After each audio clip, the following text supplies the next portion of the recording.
Bible. It is the living word of God. My mind is renewed. And my spirit is prepared to receive the word, which produces faith, and faith pleases God. I'm not just a hearer of the word, I am a doer of the word.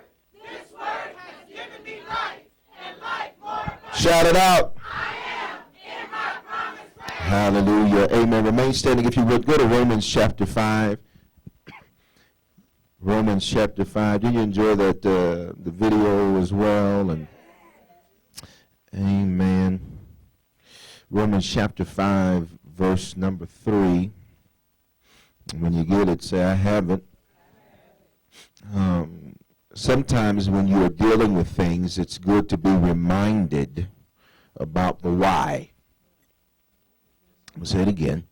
Sometimes when you're dealing with stuff and handling stuff and going through the everyday things of life, it's sometimes good to be reminded of the why, because you can forget the why and get caught up in the stuff. And then the stuff no longer has a purpose because you forgot the why. Romans 3, go to verse 3. It says this, and not only that, but we also what? Glory in what? Tribulations. Well, it says, look what it says. He says, out of your stuff, God is bringing forth glory. Out of your pain, out of your frustration, out of your madness, out of all that, God says, I'm bringing forth glory. Look at your neighbor and say, from where? Glory, if you go back to camp meeting, is being manifested from you. Are you hearing me? There is no anointing until the oil has been crushed. Are you still here? He says, knowing that tribulation produces what? Perseverance or endurance. Please understand, just because you have one good battle does not mean that you win the entire war. You got to be able to persevere and go through the battles that you win and even the battles that it looks like you lost so that you can get to the end of the war and declare we win. Look at somebody say, at the end of this thing, we win. But watch this. Perseverance is going to produce character. Character is what you do when no one else is looking because it just is who you are. And character does what? Hope. Now watch verse 5. Hope doesn't what? Disappoint. Because the love of God has been poured out in our hearts by the Holy Spirit who was given to us. Look at your neighbor and say, if I have hope, I cannot be disappointed. Now, watch this. One more place. Go to 2 Corinthians chapter 6. 2 Corinthians chapter 6. 2 Corinthians chapter 6. When you get it, say, I have it. Go to verse 4. Watch this. But in all things, we commend ourselves as ministers of God. King James says, we have been approved as ministers of God. Watch this. Here's the name and say, everything you've been dealing with is to get you approved. You didn't catch that, so I'm going to say it again. All of the hoops and the jumps and the fire and the lions and the tigers and the bears, oh my, all of that, God says, has been so that I could stamp you with the seal of approval. But watch this. Tell somebody, say that's very necessary, though. He says, we have been approved, and we commend ourselves as ministers of God in much patience, in tribulations, in need, in distress, in strife, in prison, in tumults, in labors, in sleeplessness, in fastings, by purity, by knowledge, by long suffering, which is another term for patience, by kindness, by the Holy Spirit, by sincere love, by the word of truth, by the power of God, by the armor of righteousness on the right hand and on the left, by honor and dishonor, by evil report and good report, and deceivers, and yet true. You missed it. He's saying all of this stuff is what's been approving us. Okay, I'll take my time because I ain't got, watch this. Verse 8. By being honored and being dishonored. By having an evil report against us, but at the same time having a good report against us. As deceivers, and then some of them was lying, but then some of them was telling the truth about you. And unknown and yet well known as dying, and behold, we live, chastened and not killed. Watch this. God says, all of that disciplines, gets you ready to be approved, but doesn't kill you. Verse 10. Sorrowful, yet always rejoicing. Being poor, but yet making many rich. As having nothing, but yet possessing all things. God, we glory in tribulation now because we understand that you are getting us approved. There is land, there is territory, there is things that you have ordained for us that we cannot walk into unless we have the stamp of approval from heaven on us. And so, Father, we realize that if our faith cannot be tested, it cannot be trusted. And so we rejoice now in all of that because we understand that when the test is over and the seal of approval is given, there's another level to take. There's another dimension to take. And so we glory now in Jesus' name. Somebody shout hallelujah. Just high five 2 or 3 people and say, if it's untested, don't trust it. If it's untested, don't trust it. You can be seated. I want to take my time with this, but I want to get this to you. It is important to remember, as I said to you, the why. A lot of times you can go through stuff, and you can be going through it, and a lot of times you're trying to figure out, why is this, how is this coming at me, how is this coming at me, where did this come from, where did that come from? And the key is remembering the why. Why is all of this happening? Why are people lying? Why are people doing this? Why is it that on Monday folks are your top fans, and then on Friday they're your worst enemies? Why all this? I'm not talking to anybody. You're trying to figure out why. Why is it that folk are telling lies about me, and then you're trying to figure out why is the one I thought would never say nothing about the truth talking about that? Because some of some folks say they ain't lying. They just telling something you didn't want them to tell because you thought you... So you better watch out for folk that you allowed to get real close and you start telling all your business to. Because I know it may be wonderful on Monday, but please understand, I found out something about people. People can sometimes be a little fickle. And are you still here? Now watch this. Please understand this. God shows us a powerful pattern we see in the natural, and then we're able to discern and learn in the spiritual. A powerful pattern in school. Has everybody in here if you went to school, just wave your hand. If you've ever been to school, okay, great. Amen. All right. Okay. Now watch this. There's a very powerful principle in school because I found out something interesting. When you go to school, they do not start you out as a senior. They start you out, now depending on where you're from, they start you out in either preschool or they're going to start you out in kindergarten. Are you hearing what I'm saying? And they'll bring you in and they'll take you through all these tests and say, what is this? And they'll flip this stuff over. Then they'll give you some of that thick line ruled paper so you see how you write. And they do all that. Because they want to see where it is that you're at. Because maybe you don't need preschool. Maybe you're able to just jump right in, predicated upon the job that your parents did prior to that. Does somebody say stay with him? We find a powerful principle because everything is about learning.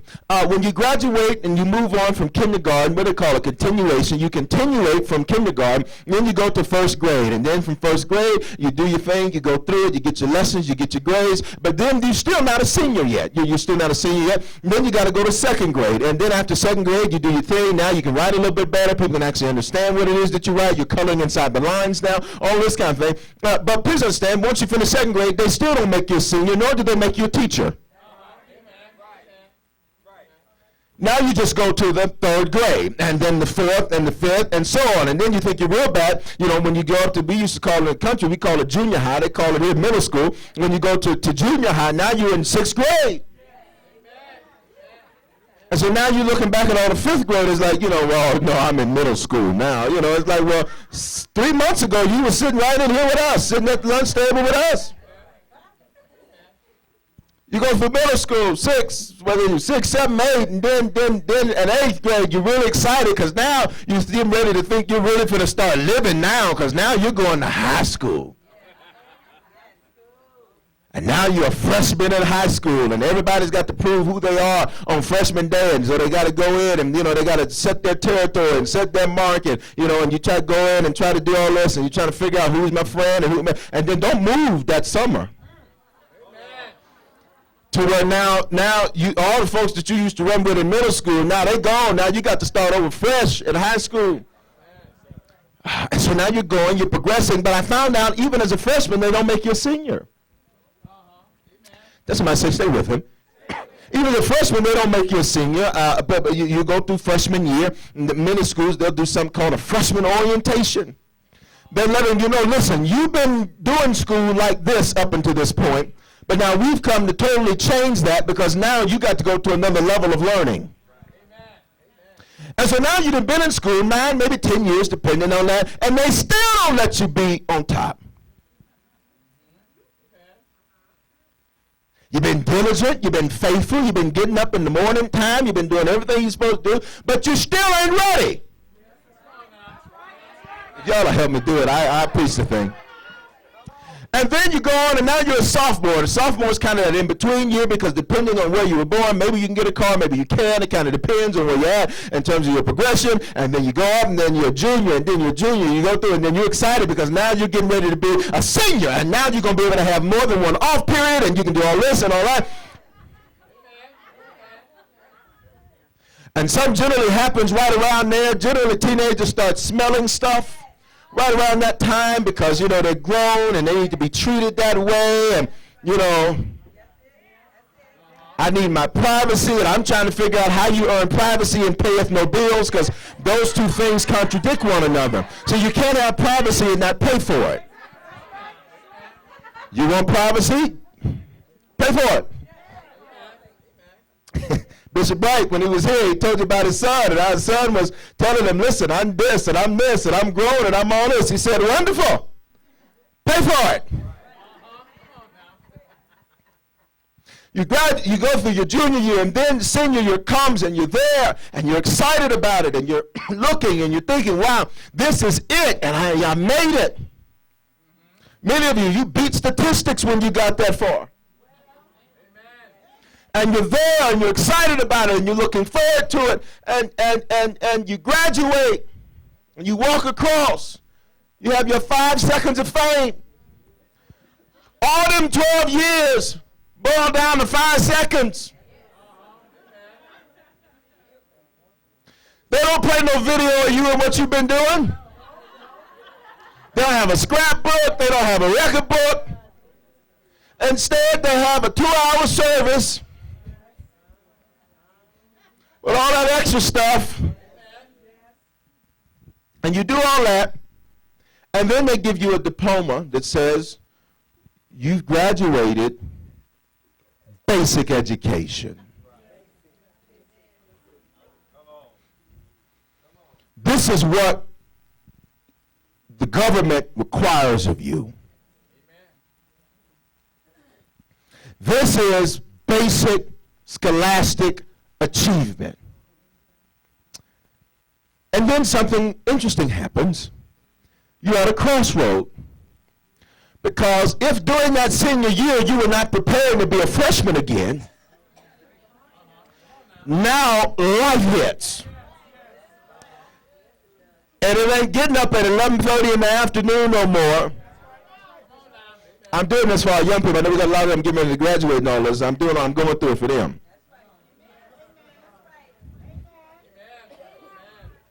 Life's going to hit because now it ain't, I need $5. Now it's McDonald's pays. McDonald's. Money's green. If you're too good to work there, you should have started a business. Here's my whole point. Here's the whole point. I took the long way to get here. Once you graduate as a senior in high school, then the next progression for some is to start right back over from the bottom of the totem pole in college. And now you ain't nobody. 3 months difference, you on top of the world. Senior. They make a whole day for you where you can cut out school. Harvest kids, we don't cut. Y'all don't cut now. You don't skip school. Make sure you got them credits first. And then you go to be a freshman at college and no one knows your name. You are a number. And now you go from 2,000 students to 20,000 students. And you used to be the president of this, that, and the other. And over here, the existing incumbent is looking at you like you competition. Amen. But what are you trying to say? What are you trying to say?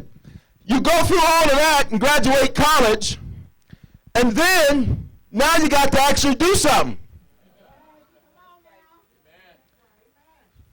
Because you just went through all of that education. It's a joke. And now it's time to actually live out what it was you've been learning. Which was interesting because now, after you just did all of that and spent 16 or 18 years, depending on your course of study, now you're a freshman again. Watch this. Look at your neighbor. Say, neighbor, everything in life is school. Every single thing you endure and walk through in life, I don't care if you're 100 or if you're 10, everything you deal with in life is a learning experience. It is all about going through a progression of lessons and then being tested on those lessons. Are you still here? Please understand, now the issue, you come to a good school here. Watch this. The problem is that since you don't go to some subpar district that can't pay to keep the lights on, but you go to a school of excellence, what's required of you is that your test scores ought to be higher. A lot of the times, the reason for some of the stuff you deal with is because you're being held accountable for what you now know. And Paul said it like this: when I was a child, I spake as a child, I thought as a child, I moved like a child, but when I became a man, I had to put away some stuff, which means that I may be in a higher level of learning, but I'm still learning. Are you still here? Now, please understand this: the test, they weigh and they measure you to determine whether or not you're qualified, watch this, to move on to the next level of learning. A lot of times in the body of Christ, we talk about the next level. Ooh, the next level. I want the next level. God do it, the next level. All it is a higher level of learning. You want the next level? Okay, you're just going to have to be held accountable for more. You know, one of the other things I found out too is that your homework load increases. If you've ever been to college, you know the professor sets some papers in front of you and say, y'all read that, and then the test is in 3 weeks. Are you hearing? They ain't doing like Mrs. Jefferson did back in 2nd grade. Honey, do you understand this? Now, let's walk through this. No, all you did was graduate to a place that now you're more responsible for your own personal development than your teacher is. That is why the scripture says, study to do what? Show yourself approved. Are you still listening? Now watch this, watch this, watch this. All the next level is the next level of learning, the next level of education. And watch this. If you continue to repeat the exact same test, that means you weren't diligent in your studies. Or, there's an or, you don't test well. Which means you cannot handle the pressure that the next level you're trying to get to requires. You ever tell somebody that wanted something, and you're looking at them saying, listen, you are not ready for that. Okay, parents, please say something to me. I'm ready for a car. You can't keep your room clean, so I'm not sure how you're ready for that.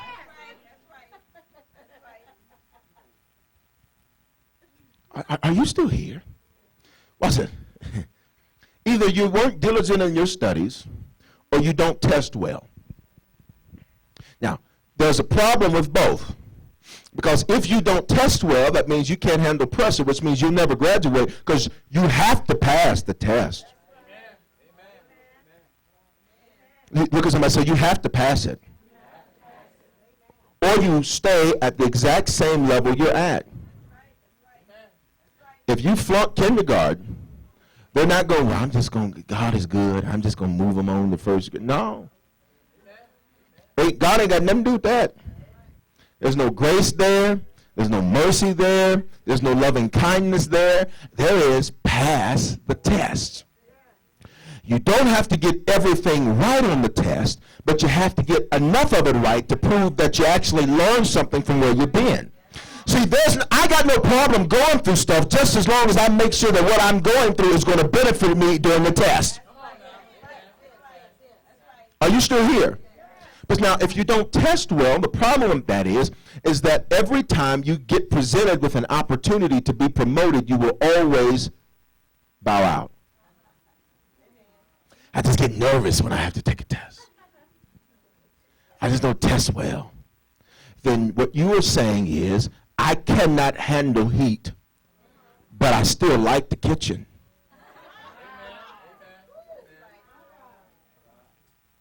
Watch this. And I need you to hear me. What I am saying and ministering to us today is not to do anything else except remind you of the why. So either you're at a test right now or you're in school. One of the two. And go and tell your neighbor which one you at. Tell them which one you at. I don't hear y'all saying it. Tell them. Oh, I'm going to come around. Wait a minute. I'll come around and ask you. Everybody, under the sound of my voice, you are in one of two things. You are either sitting down taking a test, or you sitting and getting a lesson. That is the reason why coming to church is so important. Because when you keep missing class, no wonder you keep flunking the test. And you trying to just pray and hope you're going to remember a couple things you heard me say. What Bishop say?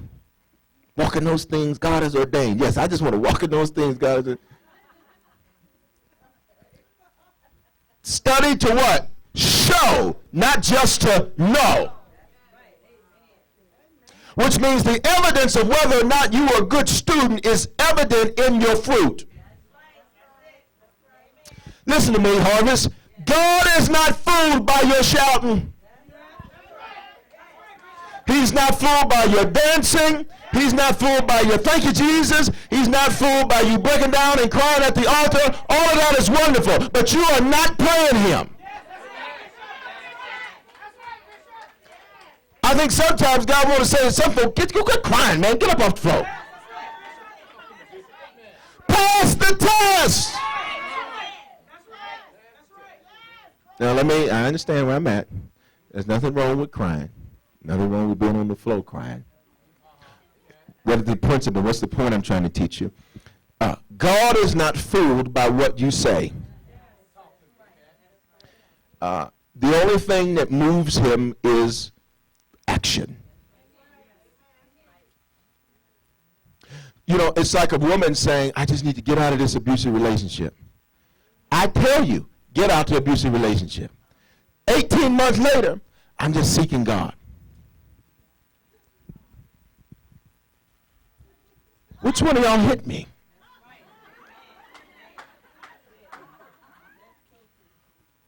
You couldn't possibly want out of it because you didn't leave it.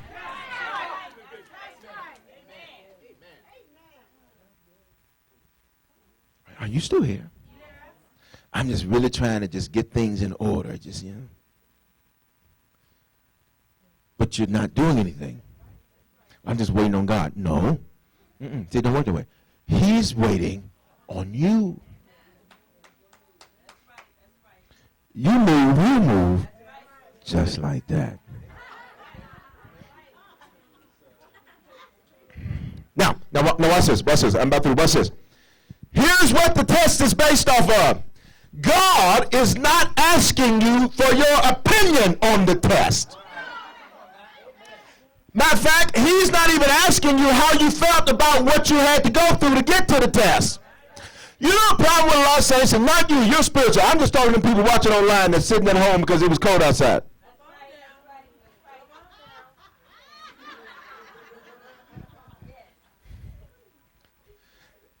When you are tested in school, the teacher does not say, how'd you feel about the lesson? Was that, did you like it? Did you enjoy it? Did you like the way when I said, A, B, C, D, E? Did you like that? Or would you like it? How do you want me to do it? No! But what I can't figure out is why saints are like that. God, hear me, is not interested in your opinion. I know that folks on TV have convinced you that he cares about your opinion. The book is very clear. He doesn't care about your opinion. He cares about you, but he's not interested in what you think about what you have to go through. He didn't ask Job, how you feel about this, man? I volunteered you to go through this, and you're going through some. How do you feel? Is it too much? Is it, I can take a little bit off. No, because God says, I will never put more on you than you could bear in the first place. So if you're dealing with it, obviously I thought enough of you that you can handle it. He doesn't ask your opinion. And so the test then is not based on your opinion or your feelings. I just feel God should just no, see, we got a fundamental problem. Because the student does not get to tell the teacher how to teach them. Are you listening? In Bible college, one of the things that they're doing now is Cornell 2-column notes. And I said, because you're not getting the syllabus no more. Because you should be to the point now to where you can pick and pull the right information. So if you don't like my Cornell notes, you better find a way to make your notes work, because you ain't getting the syllabus. Either way, no government bailouts here. You figure out how you want to do it. But what I'm not interested in is, well, do you think you could, what would really help me is could you use the screen? No. And I want to do that, I would have done it. I have no desire to do that. This is what you're trying to say. Come to Leviticus 20. Leviticus 20. Y'all all right? What am I doing today? What are you doing today, man of God? What are you doing? I am maturing you so you stop retaking the 5th grade. Because guess what? Guess what? When you graduate and you go to another level, there are perks that come with that. See, when you graduated from 5th to 6th grade, you had some, all that. But when you graduated from 11th to 12th, things were different. And then when you graduate from 12th to college, now you can do what you want to do. They're not calling, so-and-so missed class today. You paying for it. Miss all you want. At least we got money first. Don't want to come, don't come. Watch this. Leviticus 20:22. Watch this. You shall therefore do what? Keep all my statutes and all my judgments and what? Perform them. That the land where I am bringing you to dwell won't vomit you out. Watch this. Look what it says. Look what it says. You shall therefore keep my statutes and my what? Judgments. What are statutes and judgments? You shall keep my decisions. Stay with me. Which means God says, when I'm testing you, I'm not testing you on your opinion of the matter. I am testing you on what my decision was. You know, the problem with a lot of saints is that we don't want God's final decision to be his final decision. There was a game out of a TV game show out, and Regis would ask me, say, is that your final answer? Now, they'd say it, you know, C. Is that your final answer? They sit there, the music play, doom, you know, all this. Final answer, C. Well, it looks like that's right. Yeah, and watch this. Watch this. God says, my decisions concerning you were finalized before you ever got here. I'm not asking you if you want to do it. I'm just saying if you don't keep it, when you get to the promised life, it's going to find a way to spit you out. I'm going to say that again because I need you to get it. I need you to get it. What God is saying is if you live based off of your opinion of the school and the opinion of the test, what's going to happen is that you may get some success, but you will find a way to mess it up. That is why you can see people that are on the top and they find a way to make themselves right back down to the bottom. Why? Because when they test based on opinion, based on feeling, not based on what his judgment or his final decision was. Bishop, make that real plain for me. There is some stuff that God has been telling you to do that you are not doing because you continue to give him your opinion. And he says, fine, don't keep my decision, but when you get there to wherever it is you think you're going, you'll find a way to mess it up. And the promised life will spit you out. I've seen people so close to what it was that they really desired, and they did not know, but they found a way to mess it up. Are you still here? The worst thing to do once you finish a test is to let your guard down. It's over. Another level starting. The worst thing you can do is say, woo, we had a great victory. And then, well, I can miss praying a little bit because, I just came up out this test. All right. Touch your neighbor, say, I wouldn't do that. Now watch this. Go to James 1. James 1. That all right?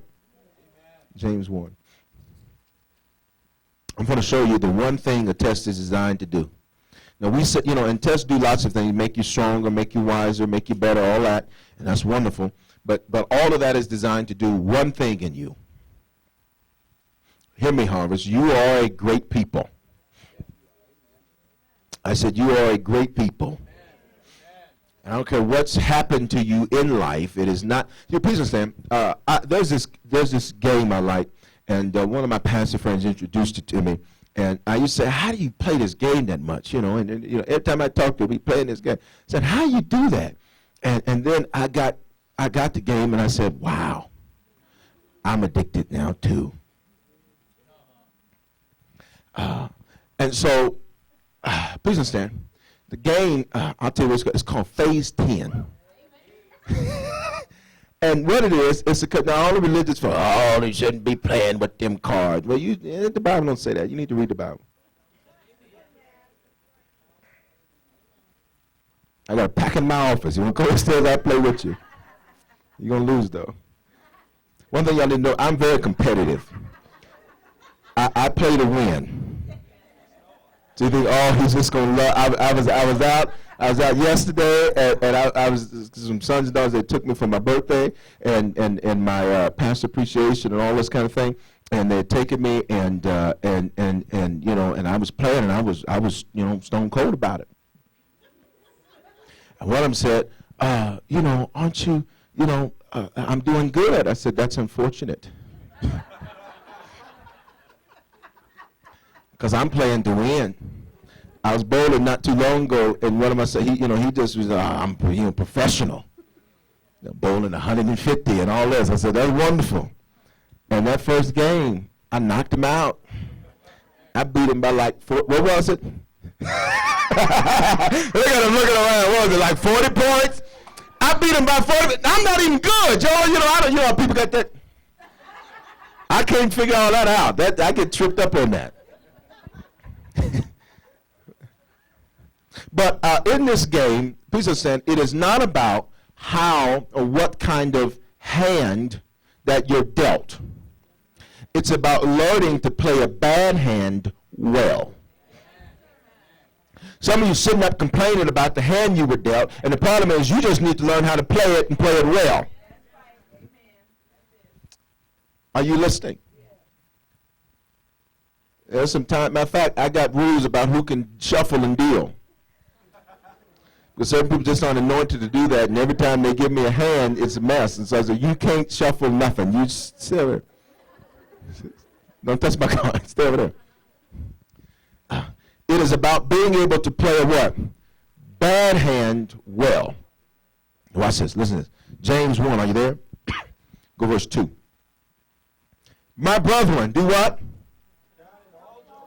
I don't hear nobody. What? When you what? So he says, when you fall into a test, get happy. A lot of folks, please understand, please understand, a lot of people, I found out a lot of people frenzy themselves. And some are happen and they just, you know, they can go crazy. Are you listening? And because all this stuff's coming, and they don't know how to just play it cool. Something goes wrong, and you see it, especially if you ever watch a professional concert, any of that, and you know, Christian concert, all that. If you ever do that, you'll notice that. Please understand, if you got any musical background, you'll notice that they mess up about 70% of the time, and then you figure out that about 99% of singers can't actually sing, but they know how to play it cool. They know how to play it easy. When they mess up on a note, they're like, oh my God.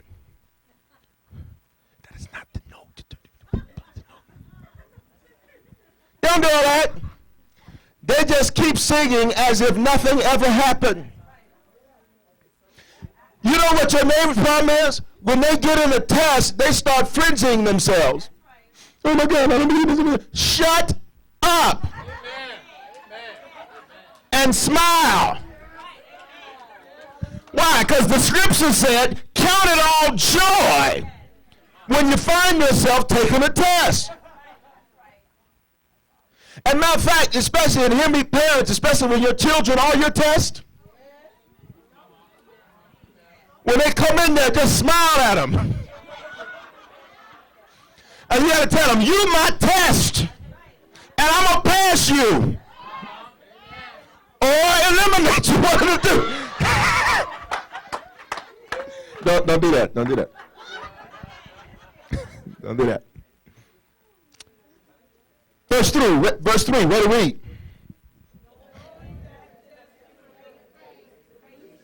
Now, watch this. But I'll tell you, if it can't be tested, it can't be trusted. Your faith, when it is tested, the whole purpose is to produce what? Patience, or endurance, or perseverance. Watch this. But let patience have its what? Or complete work. Which means don't do half the test and then say, I can't do it. Don't get 3/4 of the way through the test and then talk about, well, this is just too much. You've already come almost to the end. So you've come way too far to turn back now. Are you still here? Watch this. He says, let patience have its perfect work, that ye may be perfect. Word that means mature. And complete, lacking nothing. Look at me. Say, man of God. Lacking nothing. For where? Because in Denver, I'd be lacking if I didn't have a coat. But in Florida, I'd be lacking if I didn't have some sandals or some shorts. So lacking nothing is relative, predicated upon where I'm at. He says that you might be perfect or mature, lacking nothing. For what? For the next level I've graduated to. If I cannot complete 11th grade, I will be unable to function at the 12th grade. If I cannot complete a bachelor's, I will be unable to compete and to function working on a master's. And if I always throw in the towel on the master's, I will be unable to pursue the doctorate. Are you still here? Watch this. Say patience. Tests are designed to produce one thing, and that's patience. Say why? Because patience, listen to this principle, time tells all. Say it again. Time tells all. Which means time is a revealer. I wish you have no clue how much I wish what I'm going to say. I wish that folk that got a relationship would let time go by before they made lifelong commitments. Because there's some stuff that time's not going to tell you in 7 months. There's some stuff time's not going to tell you in 3 months. There's some stuff time's not going to tell you in a year. As a matter of fact, if you're pretty passive, you could be in there 12 years and time ain't told you nothing. And you're trying to figure out and learn stuff. Well, you should have been taking your notes and getting your lessons. Are you hearing what I'm saying? Life can't be taken online. There's no online education for life. Are you still here? What's this? Say time tells all. When you have patience, you don't lack for anything. Because you're very content with mastering where you're at. Say it again. When you have patience, you don't lack anything because you're content with mastering where you're at. You know the reason so many Christians, and if I was to say now, how many Christians you want more? Everybody going to stand up. How many Christians you want to go to the next level? Everybody going to stand up. How many Christians you know God has birthed something greater? Everybody going to stand up. But when you have patience, you're not trying to get what you see somebody else have because you're trying to master where you're at. I am not looking on nobody on no TV trying to say, ooh, oh no, I'm quite happy mastering where I'm at. Because what you don't know is the test that's required to get that what it is you're looking. You're not hearing what I'm saying. When you've got patience, man, you're content with mastering where you're at. Which means, yes, you may want the 6-figure job, but you're very happy mastering the 25.5 a year. Content mastering the level I'm at. So that I don't graduate and not be able to operate at the next dimension, at the next level. Are you listening? I remember. I'll share this with you. I remember somebody came to me and they said, "I'm ready to be a minister." I said, "Of what?" I'm ready to minister the word. I said, "That's great. That's really great. But I know I got issues." I said, "Well, that's all right. That's all right. Everybody's got issues." I said, "If perfection is required, then let's just close down every church. And let's just all, go worship the moon or something. I mean, if perfection's required." "Well, I'm just ready to do it." I said, "Well, let's start with these few things. Church starts at 10, not 10:45. So before you up here to preach and minister the gospel, master setting the alarm clock. I know you're called by God, so if you are, no rush. What's the rush? It's like people, we in love. Then what's the rush? Wait. But we just so in love. Good, because the first characteristic of love is it's patient. So if it's really love, you got no problem waiting. I'll step off. I said, let's master that first. Well, God's just giving me, he's just giving me so much. I said, that's great. And in due time, it'll come forth. But what you're telling me is you want me to give you a microphone and you can't get here on time. We got a fundamental problem here. So what, you going to walk in when it's your time to come up? I said, and please understand, what you want to, but listen, you can do announcements or you can open. I mean, there's very few things, you know. But you still got to be on time. And another thing, how about those kids? The book said, if you can't rule your house well, you got no business trying to run this house. So how about we disciplineth thine childreneth? The Bible says, if you beat them with a rod, you'll save their soul from hell. Denver, I'm not encouraging any illegal forms of discipline. Please consult a legal professional for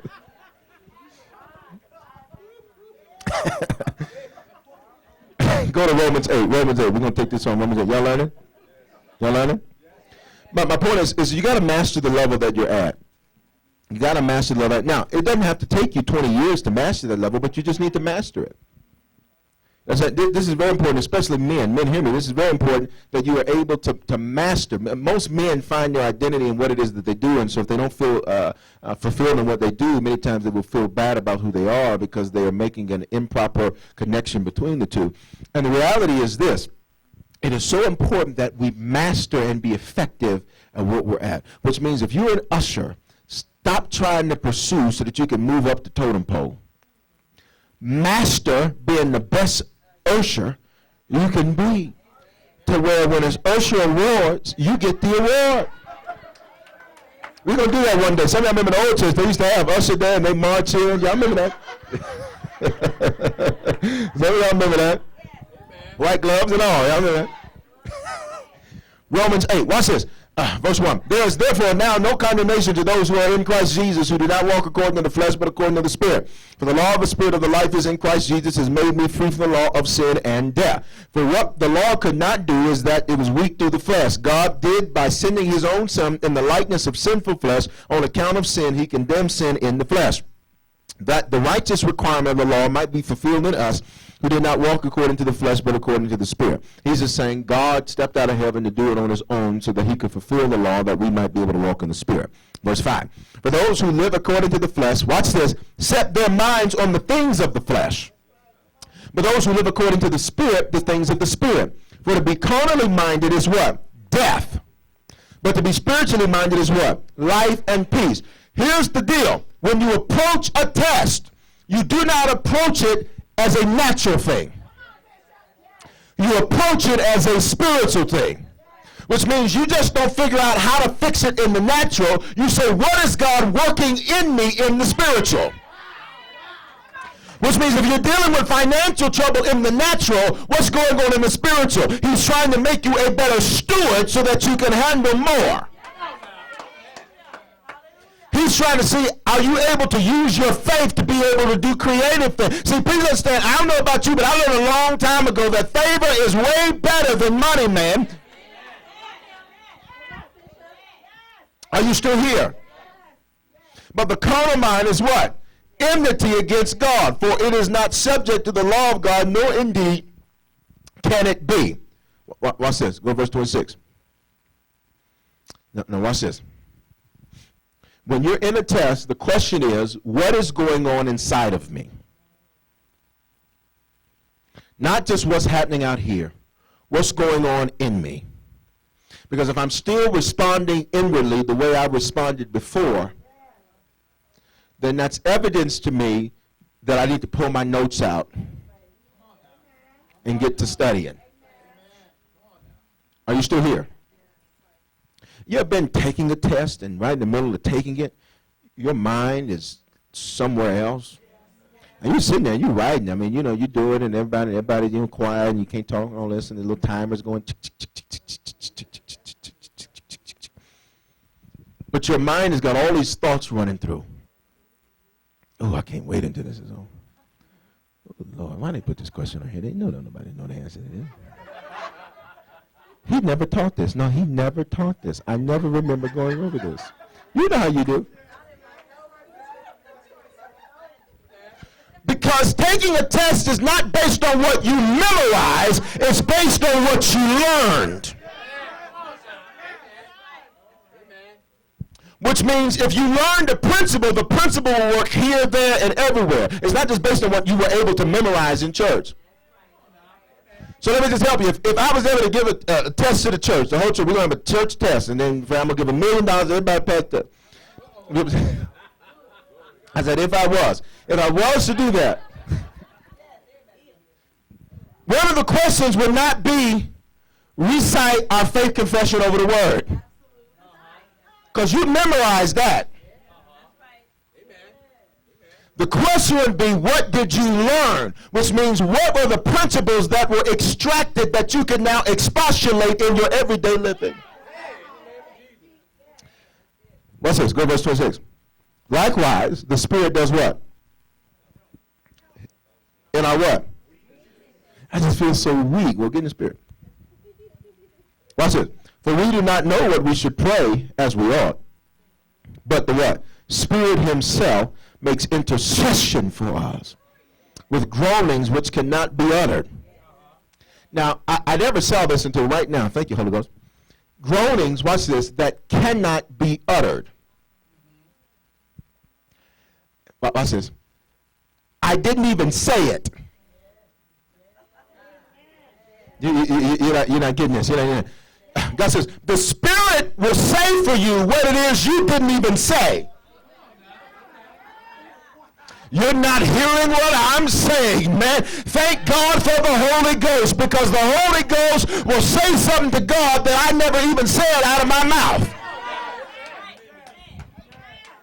And so you're thinking, does God know I'm going through this? Does God know I'm doing this? He sure does, man. He sure does. Because the Spirit is saying stuff for you which you can't even utter. Now watch this. Now he who searches the hearts knows the mind of the Spirit, because he makes intercession for the saints according to the what? Will. The what? Which means when the Spirit, watch this, stay with me. When I approach stuff from a spiritual level, I will always be in the. But when I look at this test and just look at it as a carnal thing, so-and-so just don't like me. Well, no. What is the spiritual thing going on behind that? Because maybe God's trying to prepare you. You talking about how you want to change the world. Well, maybe he's trying to prepare you to change the world, because world changes get talked about. What's the spiritual thing going on behind the natural thing? You're not hearing what I'm saying. I said, if I do it in the Spirit, I'll always be in his what? Which means I won't make a bad decision in a test because I was doing it carnal. Let me give you a very practical example, and I got to finish this real quick. If you're dealing with financial trouble, sometimes the natural thing can be, well, let me go get another job. Amen. And that's carnal, because that's the natural response.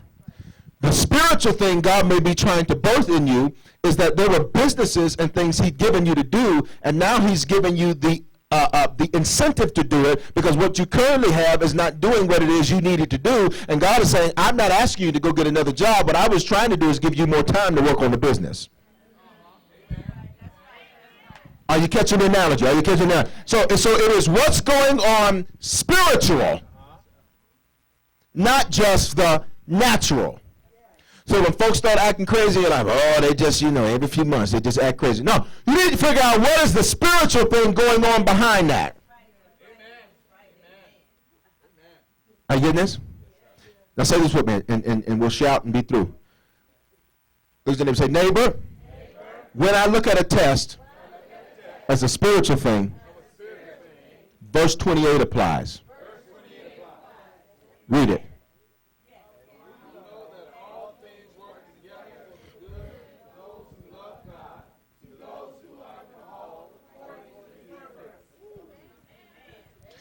Verse 28 does not apply to you unless you view tests spiritually.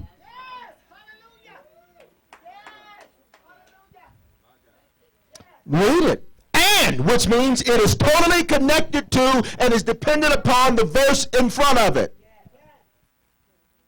which means I got to be walking according to the Spirit, which means when something happens your way and something's going on and in your day is a total mess, you don't sit there trying to figure out, let me call this one, let me call this one, let me call that. No, you don't do that first. The first thing I do is say, God, I recognize that you're doing something through this, and I yield to the Holy Ghost. Before I call Shemaine, before I call Ray, before I call Booger, before I call anybody, the first thing I do is say, God, what is it I'm supposed to do while I'm in this test?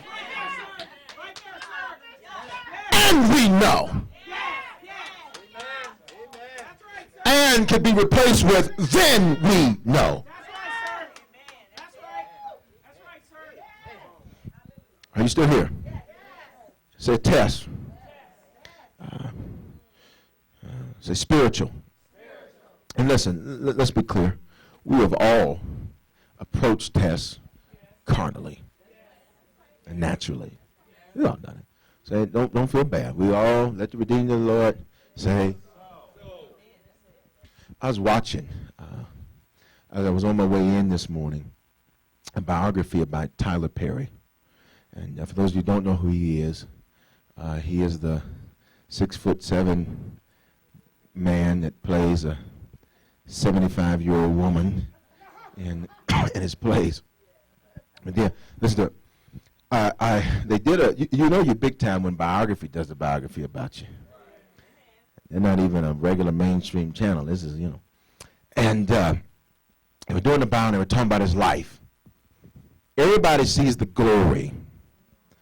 He's making movies, he got a TV show, he's doing this, he's doing that. But no one knows what the story is. And what's interesting, and I just want to leave you with this because this is I think, just so powerful.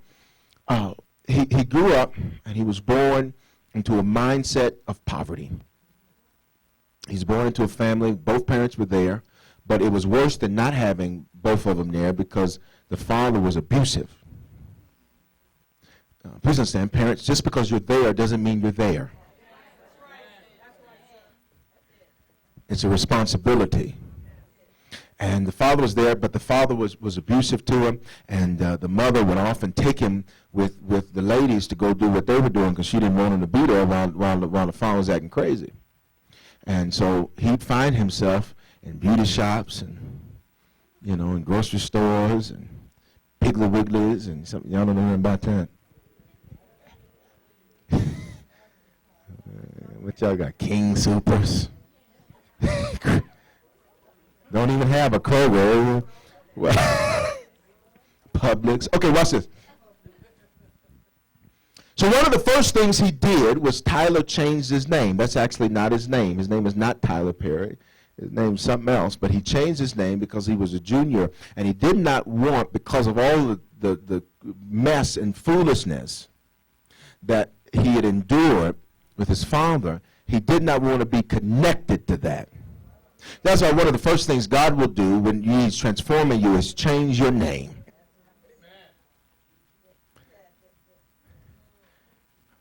What do you mean? He changed his identity. He said, your name's got to be different because you're married to the dysfunction of your bloodline. He said, let me change your name. Jacob, Israel. Abram, Abraham. Sarai, Sarah. God says, you know I'm up to something when I'm talking to you about messing your name or changing your name. Now watch this. He changed his name because he didn't want to be connected to that. He moved on. He bounced around from job to job to job. He came up in the South, and then he moved to Atlanta because he had a vision of doing plays. And his first play was about his life and about child abuse and about what he endured. Consequently, the character in his movies, Joe, is based off of his father. Medea is based off of his mother. Now watch this. Some of you are saying, now how is Bishop going to tie this into what he's teaching? Stay with me. I'm a professional. Don't try this at home. Watch this. Some of y'all are watching that on your way to church this morning. That's why you're late. Watch this. He goes to Atlanta, and he says, because Atlanta is where the arts are. He does this play. And he just knows. He works and he gets $12,000 saved up. He says, I know I'm going to get this, I'm going to sell it out. It's Atlanta. Come on, everybody go to plays in Atlanta. Church folk going to be in it. They're going to be singing all this. Everybody going to come. At first play, over 7 shows, 30 people show up. Complete failure. For the next 7 years, he did a show a year. All of them fail. Story goes on. He finds himself homeless. He finds himself broke. He finds himself destitute. But look at somebody and say, it was just a test. The test is designed to produce what thing in you? Patience or perseverance or endurance. Imagine now if Tyler would have stopped when only 30 folks showed up to that first play and said, I guess I missed you, God. Because somebody said the test is producing patience. So watch this. He goes on for 7 years. He has flops. His mother, she meant well. She gets on the phone and she says to him, listen, you need to just come on home and you need to get you a job with some benefits. You get these good benefits and get this good job, and then you just be all right. You just come and you just come on and we'll just live, we'll eat and we'll just live and have, all this. And he says, but that ain't what is in me.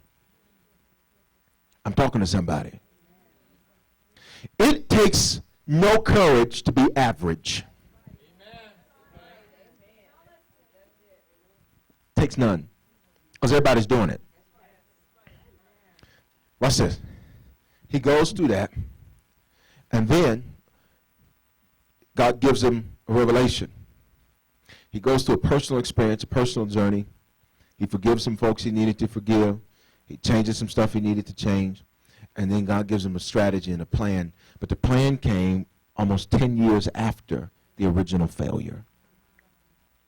Look at somebody and say, it was just a test. I'm here to tell you that the lower you've had to go is indicative of the great height that you got to go to. The really tall buildings have to have very deep foundations. And I think I'm talking to a few folk that have said, I've been down, I've been through some stuff, I've been below the bottom, and I've had to go through some hell, but guess what? If I had to go a foundation that deep, that must mean once I pass this test,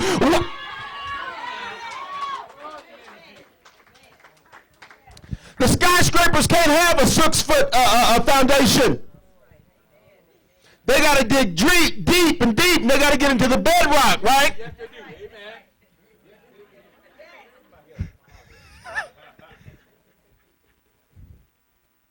Tyler does a play. It's the coldest night in Atlanta. If you've ever lived in the South, in the South, we think cold and snow, we shut the city down. It can sleet. The city is shut down. Ain't nobody going to school. The weather reporter sleeping there overnight. We shut the city down. If it looked like it did this morning, then it's over. That's all she wrote. And he's shaking because he's saying, God, it feels like it's getting ready to be another failure. Because these church folk ain't coming out in no snow. Coldest night. And then he says, I heard God say, you don't tell me when it's over. I tell you. In other words, don't you give me your opinion, because I'm not asking for it. If I want it, I'll give it to you and tell you to recite it back to me. And the moment that happened, this is a good place to shout, because I'm talking to somebody. Because somebody, your test is getting ready to be over. The moment he said, I'm not going to give you my opinion, I'm going to keep your statutes and keep your judgments, your decisions about it. He said he looked out the window and people were lined up around the building to get into the play. He sold out 8 nights of that show. That same exact play that 10 years earlier 30 people showed up for. I don't know who I'm preaching to today, but I'm here to let you know, look at your neighbor and say, weeping may endure for a night, but joy is coming in the morning. Harvest, I got one announcement to make to you. It's morning time. Bless God if you believe that. I said, bless God if you believe that. I said, bless God if you believe that. Thank you for tuning in